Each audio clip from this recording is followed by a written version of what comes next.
করতেছি 12 তারিখে আমরা বিজয় নিয়ে যে আমিরের শেষ কথা ছিল ইনশাল্লাহ আমরা বিজয় নিয়ে ইনশাল্লাহ ঘরে ফিরবো ইনশাল্লাহ। চোখ লাগানো হচ্ছে, ভোট ডাকাতি করা হবে, দখল করা হবে সেন্টার।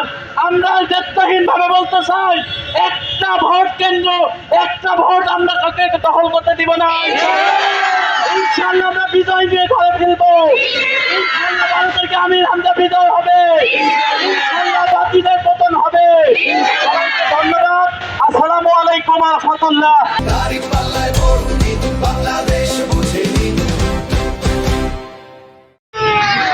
আসসালামু আলাইকুম ওয়া রাহমাতুল্লাহি ওয়া বারাকাতুহু।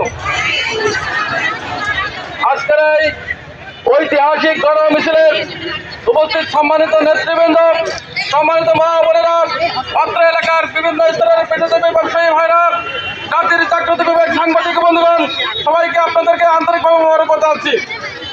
সংগ্রামী মা বোনেরা, আজকের এই বিশাল গণমিছিল প্রমাণ করছে যে কুষ্টিয়ার মাটি মুসলিম আন্দোলনের ঘাঁটি।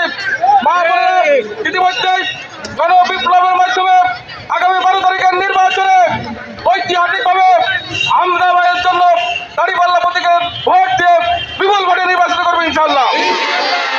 সংগ্রামী মা বোনেরা, তাই আসুন, জনদুর্ভোগ হচ্ছে, এই জন্য আমি বলতে চাই, এখন থেকে যে কয়েকদিন আছেন আপনারা বাড়ি বাড়ি ঘরে ঘরে গিয়ে সবাইকে দাওয়াত দিবেন, দাঁড়িপাল্লার পক্ষে ব্যাপক গণমুদ্রার সৃষ্টি করে আমাদের দাঁড়িপাল্লা প্রতীকে মুফতি আমির হামজা ভাইকে বিজয়ী করে করার উদাত্ত আহ্বান জানিয়ে আমার সংক্ষিপ্ত কথা শেষ করছি।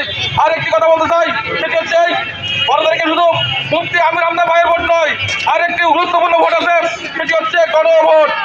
এই গণভোটে সবাইকে অবশ্যই হা ভোট দিতে হবে, হা ভোটে আহ্বান জানাতে হবে, কারণ এটি একটি সাংবিধানিক দায়িত্ব।